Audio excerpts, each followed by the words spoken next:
কিন্তু এখানে এবার কিছুটা ঠিক আছে। আজ আমি তোমাদের মোল্ডেড ক্লে দিয়ে কিভাবে জুয়েলারি বানাতে হয় সেটা দেখাবো। চলো। মোল্ডেড ক্লে দিয়ে জুয়েলারি বানাতে তোমাদের সবথেকে আগে যেটা লাগবে হচ্ছে একটা হার্ডনার আর একটা রেজিন। এবার এই দুটোকে সমান অনুপাতে মিশিয়ে একটা ডো তৈরি করতে হবে। এরপরে আমি এখানে একটা হাঁস আর সূর্যমুখীর ডিজাইন করব। সেখানে হাঁসটা আমি একটা খাতার ওপর ড্র করে নিয়েছি। তোমরা যারা প্রথম বা নতুন কাজ করছো তারা এরকম কিছুটা ড্র করে নেবে, তাহলে তোমাদের শেপগুলো আনতে অনেক সুবিধা হবে। তারপরে বিভিন্ন ধরনের টুলস দিয়ে আমি এখানে এই হাঁসের শেপটা দিচ্ছি। এখানে আমি ইউজ করেছি হচ্ছে ফেভিকলের আঠা। তোমরা যারা নতুন কাজ করবে তাদের হয়তো একটু অসুবিধা হবে, কারণ আমিও যখন প্রথম ক্লে দিয়ে কাজ করতাম আমারও শেপ খুব একটা ভালো হতো না, কিন্তু আস্তে আস্তে কাজ করতে প্র্যাকটিস করতে সমস্তটাই ইজি হয়ে যাবে। এখানে হাঁসগুলোর পাখনাকে আমি একটু টেক্সচার দেওয়ার জন্য এরকম দাগ মতন করে দিয়েছি। তারপরে হাঁসের চোখ আর হাঁসের ঠোঁটটাকে সুন্দরভাবে ক্লে দিয়ে করেছি।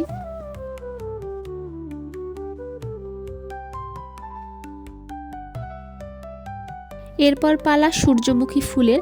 আমি এখানে চাইলে পলাশ ফুল বানাতে পারতাম, কিন্তু আমি এর আগে অনেকগুলো পলাশ ফুল বানিয়ে নিয়েছি, আর পলাশ ফুল বানাতে ভালো লাগছে না। আমার খুব একটা পছন্দের ফুল হচ্ছে সূর্যমুখী, তাই আমি এখানে সূর্যমুখী দিয়ে ডিজাইন করেছি। আর সূর্যমুখী যেহেতু হলুদ, আর সরস্বতী পুজোয় আমরা বেশিরভাগ কম বেশি হলুদ শাড়ি পরা মানুষজনকেই বেশি দেখতে পাই, তো আমি এখানে হলুদ কালারের করেছি। তোমরা চাইলে তোমাদের পছন্দ মতো একটা ফুল তোমরা এখানে দিয়ে পরতে পারো। এখানে সানফ্লাওয়ারটাকে হাফ রেখেছি যাতে একটু জুয়েলারিটা ছোট হয়, কারণ আমার অত ভারী ক্লে জুয়েলারি পরতে পছন্দ নয়। আমি একটু হালকা কিন্তু ডিজাইনটা ভালো হবে এরকম জুয়েলারি পরতে পছন্দ করি। এর বেস হিসেবে আমি এখানে একটা পেন্ডেন্ট মতন করেছি যাতে ওটা আটকাতে পারি। এরপর ফেবিকুইকের সাহায্যে বেসের মধ্যে ওই দুটোকে আটকে দেবো ভালোভাবে।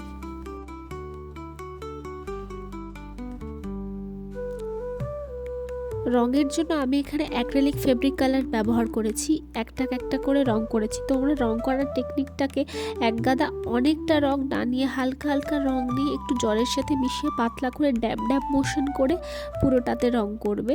আমি এখানে ইয়েলো, সাদা আর ব্লু কালার দিয়ে পুরো কম্বিনেশনটা করেছি। তোমাদের এই কালার কম্বিনেশনটা কেমন লাগলো আমাকে জানিও। আর তোমরাও এরকম ডিজাইনটা করে নিজে সরস্বতী পুজোয় পড়তে পারো।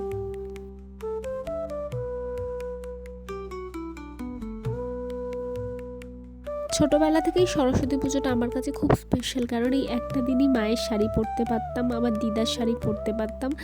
আর ছোটোবেলা থেকেই স্কুলে গিয়ে হই হুল্লোড় সমস্ত কিছু করা, এই একটা দিন আমার স্মৃতিতে অনেক স্মরণীয় হয়ে থাকবে। তোমাদের এই কাজটা কেমন লাগলো জানিও, আর কালার কম্বিনেশনটাও কেমন লাগলো জানিও।